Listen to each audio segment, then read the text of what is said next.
Bonjour. Dans cette vidéo de plusieurs épisodes, je vous donne ma contribution, voire ma pensée sur l'éradication du mal logement au Sénégal en tant que patriote. Avant de commencer la vidéo, laissez un pouce bleu et abonnez-vous à ma chaîne.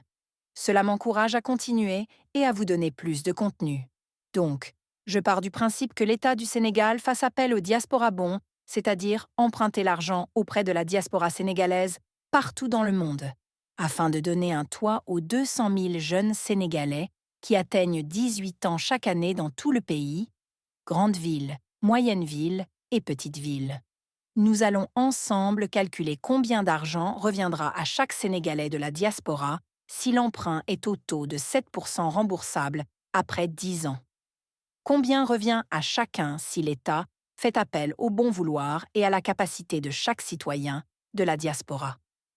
En espérant que l'État donne gratuitement un terrain de 150 mètres carrés, dont 3 mètres carrés réservés à faire un potager carré dans chaque habitation, afin de manger bio pour chaque Sénégalais.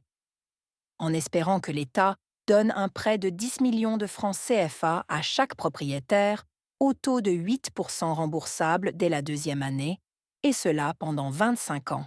Le projet doit être concrétisé en 10 ans. L'État va se baser davantage sur l'équité régionale afin de procéder au nombre de logements à construire dans chaque ville et au remboursement de chaque logement. L'option choisie étant le fonds d'investissement dédié, essayons la faisabilité du projet. Analysons les détails de ce projet ambitieux étape par étape, en intégrant les chiffres fournis et les implications financières. Dans cet épisode, nous allons en 1. Calcul de l'emprunt nécessaire auprès de la diaspora. Vous trouverez en annexe un tableau sur le détail de la somme nécessaire qui sera abondée par les diasporas bons.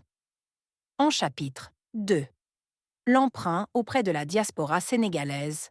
Vous trouverez en annexe aussi un tableau détaillé sur le total de la somme qui sera remboursée par l'État sénégalais après 10 ans.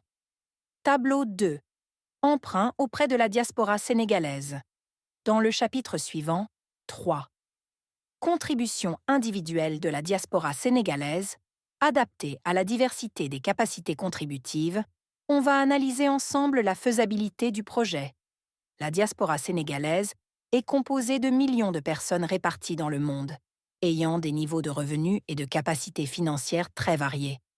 Pour garantir le succès du projet et maximiser la participation, la contribution devrait être adaptée aux capacités individuelles en tenant compte des disparités économiques entre les membres de la diaspora. Voici une approche basée sur l'équité et la flexibilité. 3.1. Stratégie de segmentation des participants. Pour refléter les capacités financières, la diaspora peut être segmentée en plusieurs groupes en fonction des revenus et des capacités contributives. 1. Haut revenu, 20% des participants. Localisés dans les pays économiquement développés, Europe, Amérique du Nord, etc. Potentiel de contribution élevé grâce à des revenus stables et élevés. Contribution annuelle estimée, 1 million à 3 millions de francs CFA par an. Deuxième revenu intermédiaire, 50% des participants. Localisés dans des pays émergents ou exerçant des emplois moyens dans les pays développés. Capacité de contribution modérée, mais stable. Contribution annuelle estimée, 300 000 à 1 million de francs CFA par an. Troisième, les bas revenus, 30% des participants. Localisés dans des pays à faible revenu ou exerçant des emplois précaires dans les pays développés. Contribution limitée, mais symbolique pour garantir leur inclusion. Contribution annuelle estimée, 100 000 à 300 000 francs CFA par an. 3,2. Mécanisme de contribution flexible. Pour s'assurer que chaque membre de la diaspora puisse contribuer selon ses moyens, voici les mécanismes proposés. 1. Cotisation volontaire progressive. Les membres peuvent choisir un montant annuel ou mensuel dans une fourchette adaptée à leur situation. Exemple. Contribution minimale mensuelle de 10 000 francs CFA pour les bas revenus jusqu'à 250 000 francs CFA pour les hauts revenus. Deuxième plan de contribution solidaire. Les participants peuvent parrainer des compatriotes ayant moins de moyens, en augmentant leur contribution pour compenser les montants manquants. Cela crée une solidarité intergénérationnelle et intra-diaspora. Troisième crowdfunding ciblé. Première. Une plateforme numérique dédiée permettrait aux membres de la diaspora de contribuer selon leurs moyens, avec la transparence nécessaire pour suivre les progrès du projet. Deuxième exemple. Un membre de la diaspora peut choisir de financer un logement entier ou de participer partiellement. Troisième contribution moyenne recalculée selon les capacités. Hypothèse.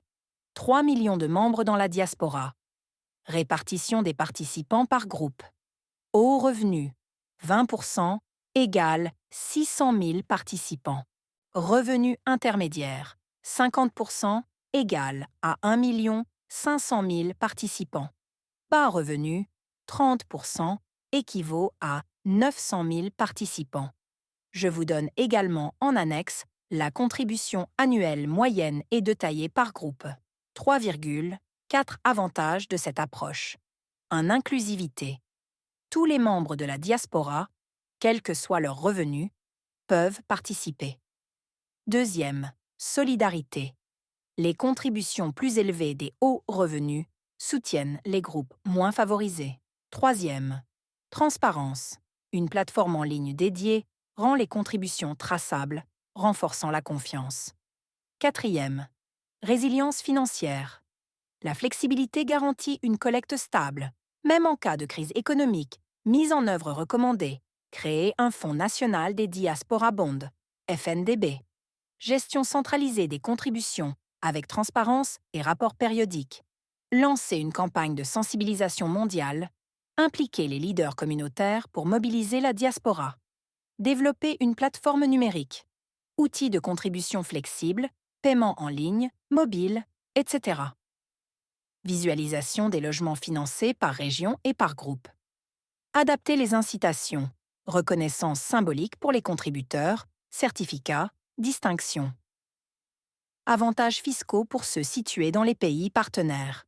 Ainsi, pour conclure ce chapitre, je fais appel de votre bonne volonté afin de vous abonner pour booster ma chaîne. Cela me permettra de vous donner davantage de contenu pour un produit de bonheur brut au Sénégal.